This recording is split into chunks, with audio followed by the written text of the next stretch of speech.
Cut off my sister after she slept with my husband and told me to stay out of their business. Years later they begged me to care for their son while she recovered from a car crash. I, 36F, have been divorced for 3 years. My ex-husband, Caleb, 36M, had an affair with my sister, Alyssa, 32F, while we were married, and that ended our relationship. Caleb and I met through friends when we were 25 at a party, and that's when we started dating. We were in a relationship for 3 years, after which he proposed, and then we got married. We had been married for about 5 years, after which I finally found out that he had been cheating on me with my sister. Caleb and Alyssa met for the first time when I brought him home for dinner, 6 or maybe 7 months into our relationship. By then, we knew that we were serious about each other and decided to introduce each other to our families. I had already met his family, it was just his parents since he had no siblings. I, however, had a pretty big family. I am the middle child, our oldest sibling is Chris, 40M, and he's pretty much the only person I'm speaking to for my family now. The first time that I brought Caleb home for dinner, he got along well with everybody, but most of all with Alyssa. They realized that they had a lot of things in common, like their favorite TV shows, books, and even the kind of cuisine that they enjoyed, and they really bonded over that. I thought it was cute, I had no idea what it would turn out to be in the future. They became really good friends and I was happy that Caleb was getting along so well with my family. I also had a good relationship with Alyssa at that point in time, since we were closer in age, compared to Chris. Alyssa and I would sometimes even go out on double dates with our respective partners and we had a lot of fun times together. She had a couple of short-lived relationships while Caleb and I were together, so she would bring a different guy on every date and she would even joke about how she wished Caleb had a sibling so she could just date him instead.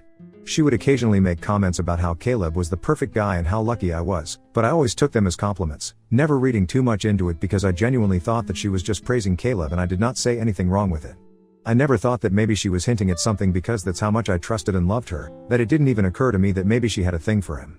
When Caleb proposed to me, and then we got married, there was nobody happier than Alyssa. As a matter of fact, she was even the maid of honor at my wedding.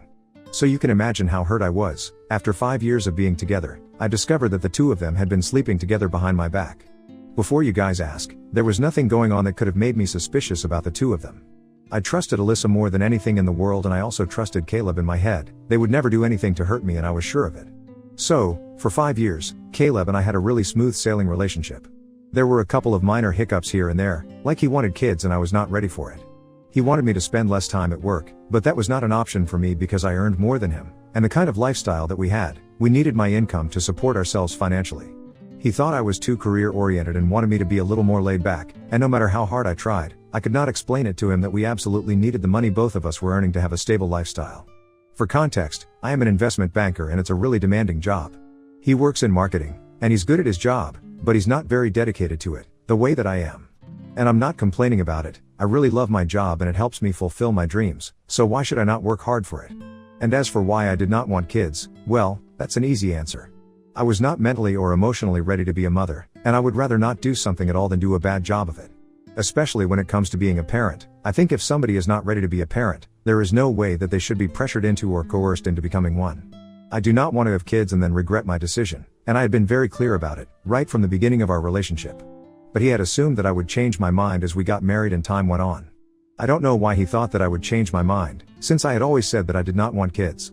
Anyway, these were the major bones of contention between the two of us, and most of our fights, the big ones, would usually be about either of these two things. Like every other couple, we would also have petrified and disagreements, but we were always able to work through these things. Even when we both had big fights, we would make up in the end and we knew that we were in it for the long run. Or at least I knew that. I don't think that he and I were on the same page about it. My point is that we would fight, but we would always make up. He always expressed his love for me, even up until a week before I discovered that he had been cheating on me, and I never had any reason to doubt his loyalty towards me since he never gave me any. However, a week after we celebrated our 5-year wedding anniversary, I found out that he had been having an affair with Alyssa.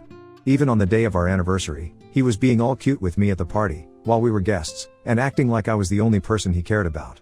But that changed significantly after I found out that he had been cheating on me.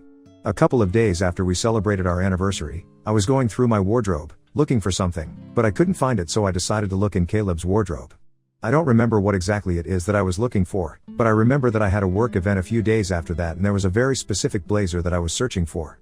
I thought that maybe I must have put it with his clothes by mistake, so I decided to look in his wardrobe, and while looking, I accidentally grabbed a bag that he had shoved right to the back of his wardrobe. Out of curiosity, I took it out and started going through it. To my shock, I realized that women's clothes were stuffed into it. After looking through a couple of items, it dawned on me that I had seen these clothes before and I realized that these were all Alyssa's clothes. I could not make sense of what was going on and I was in a total state of confusion. I was absolutely lost because I couldn't come up with one single reasonable explanation for this. So I decided to look through his phone, something that I had never done before, because I trusted him, and he had never done it to me either.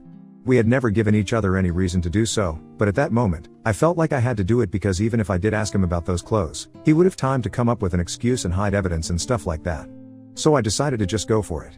I knew the password to his phone and I decided to check his DMs, and sure enough, when I opened his chat with Alyssa, it was innocent initially, but when I scrolled up, I noticed that the way that they were speaking to each other, friends don't speak to each other that way. They were flirting with each other, getting intimate by text, and making plans to hook up, which explained all the late nights he was working. I gathered that this affair had probably been going on for a couple of months. And coincidentally, Alyssa had come over for lunch that day.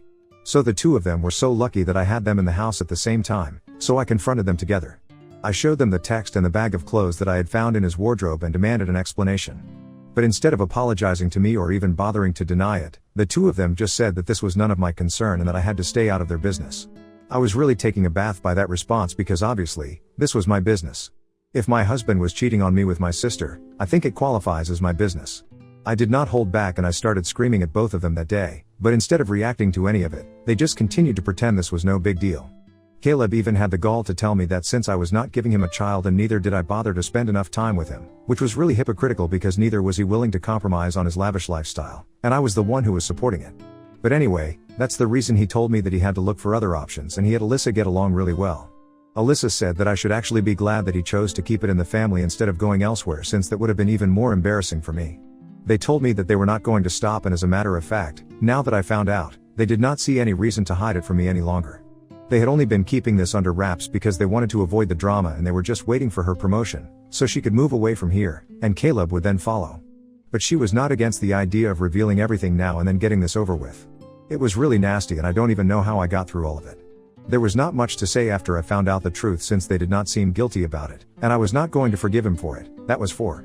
So I decided to file for a divorce, and after I told my parents, they cut Alyssa off, and Eric also stopped speaking to her.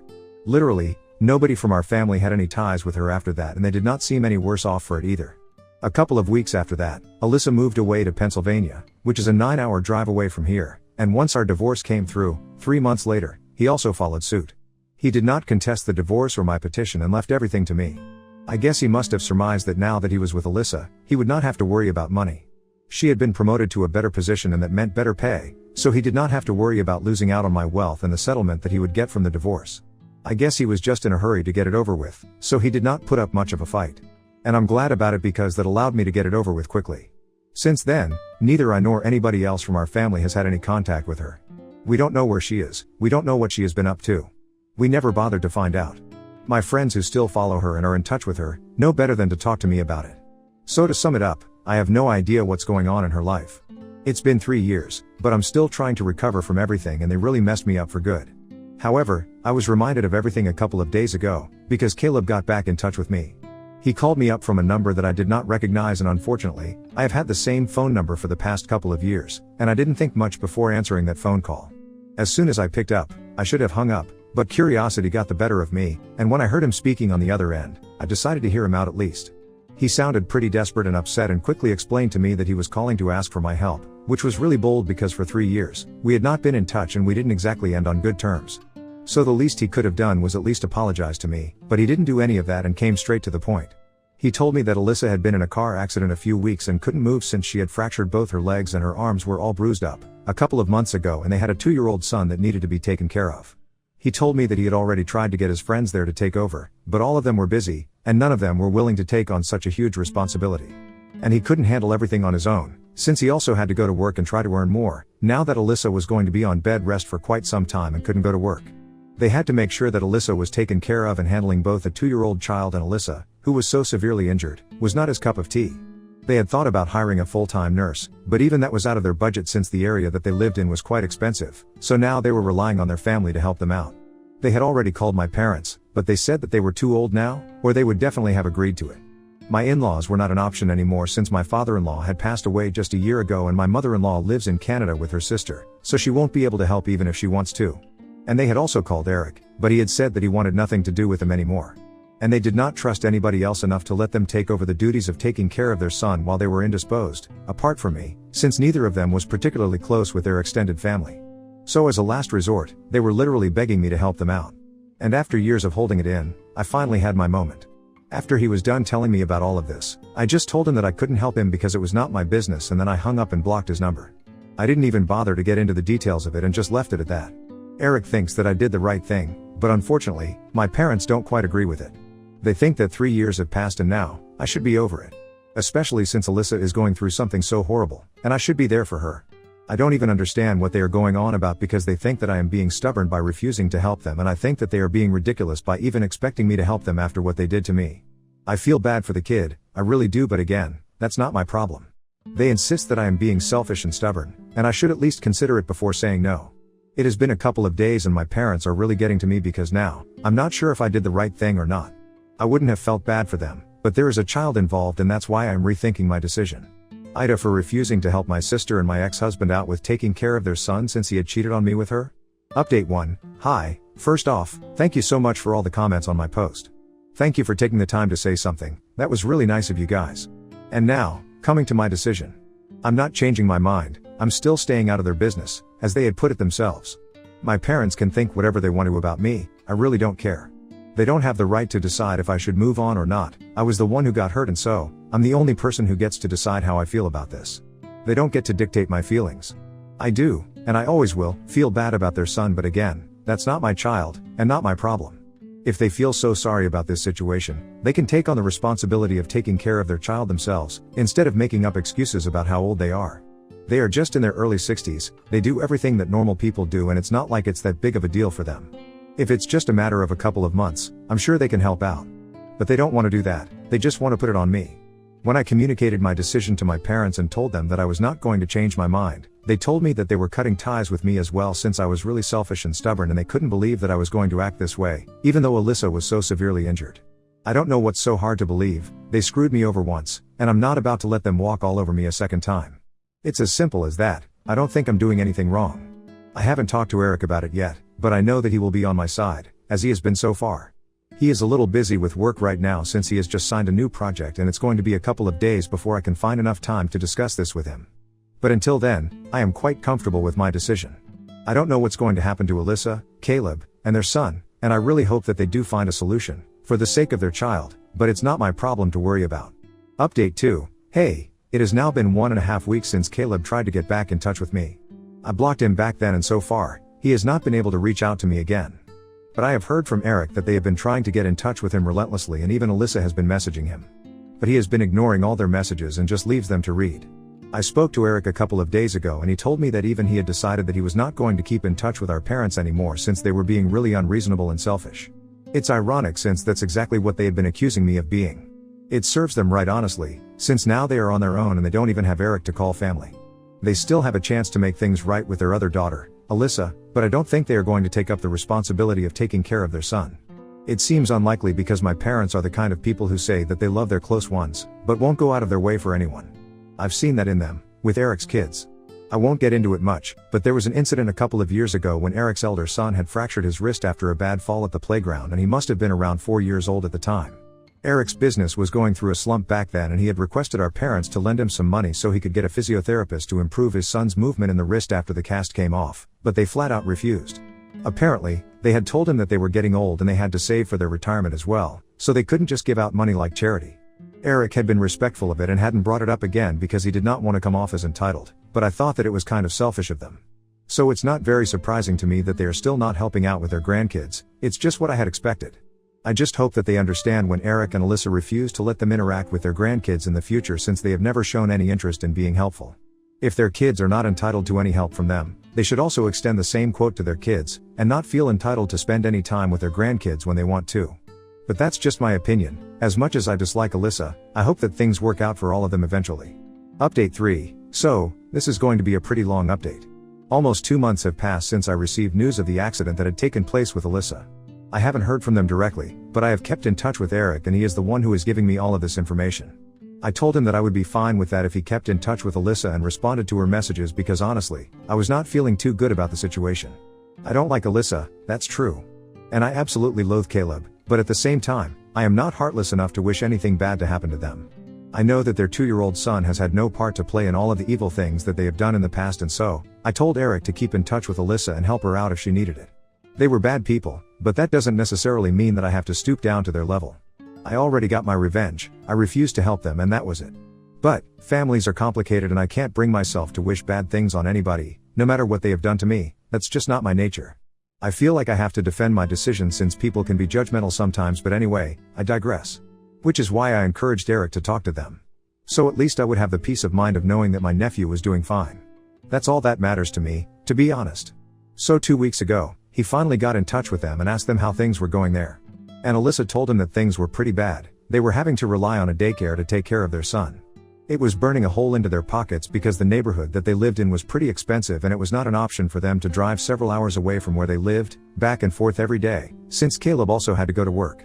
And she could not do anything for herself anymore, so it was really bad. On top of that, they were falling behind on the rent and were at risk of being evicted, which hadn't happened so far just because she was severely injured. The landlord was kind enough to give them an extension for a couple of months, but after that, they definitely had to pay up the money or leave the house, and she didn't know where she was going to get all that cash from. She had asked our parents for help, but they had refused, again, saying that they wanted to save up for the future. I can understand that they want to save for any future medical emergencies or whatever, but it's not like we are never going to return the money back to them. We haven't ever been like that. I don't understand why they are always so skeptical and weird about money when it comes to their own kids. It's not like we are thieves. However, this time, when my parents said no to helping her out, she lost her mind and told them that she was cutting them out of her life. This time, she was going to be the one who was not going to speak to them ever again. And as much as it is like Caleb and Alyssa, I think that they made the right decision. They are toxic, but so are my parents. It's a wonder how Eric and I turned out right, given the fact that we were surrounded by such people. But anyway, my parents are not going to have any access to either of their grandkids for the next couple of years, that's for sure. And they are going to have nobody else to blame but themselves. They're not even going to have any access to their kids, now that you think about it, since I am not speaking to them. Eric is not talking to them anymore and neither is Alyssa, from this point onwards. So they pretty much are on their own. I can't say that they don't deserve it, I definitely don't feel bad for them. Now coming to Alyssa and Caleb. Eric and I discussed things that were going on with them and I told him that I would not have a problem if he wanted to help them. My conscience would not allow me to stand in the way of that. I'm sorry, but I just can't do it. Personally, I'm going to stay out of their business, like they said. But I'm also not going to discourage anybody if they want to help them. And Eric told me that so far, he had not been on speaking terms with her, just because what she had done to me was so wrong. But now, it's very difficult to be mad at her because in spite of everything that had happened, she was in a really difficult position, and as her older brother, he could not just sit by and watch his nephew suffer. Because he knew for a fact that Alyssa's son was having a really difficult time dealing with all of this emotionally. And so, we decided that he was going to send some money to them every month until they were able to get back on their own 2 feet. I am actually glad that he's doing it because I know that nobody had taken a stand for him when he was going through a difficult time. My parents did not do anything for him and I had tried to contribute to him financially, when he was going through a slump in his business, and so had Alyssa. But we also had to look out for ourselves, and we were not in a position, unlike our parents. They are pretty well off, so they could afford to do it. Again, I'm not trying to sound entitled, but they could have helped out, but they did not. And even though Alyssa and I were not exactly in a position to be philanthropists, we still tried to help. So now, I guess it's only fair that Eric returns the favor and helps her out as well, regardless of what she did to me. I'm never going to move on from that, but whatever. My major concern was that my nephew would be suffering, but now that it's out of the way, I can go back to never thinking about them again. I honestly just don't want anything to do with either Alyssa or Caleb. I'm really sorry that something so bad happened to them, but now, I want to move on with my life. I think this was the closure that I needed because even during the divorce, I still hadn't felt like I was done with it, as much as I do now. I'm going to just focus on my work and my own life and try to improve everything about myself, without worrying about other people anymore. I don't have to deal with any other toxic people, since I'm no longer in touch with my parents either. And I'm pretty happy about it. I'm single, and I have a lot to live for. So, I'll be fine. Thank you so much for following my story and for showing me so much support.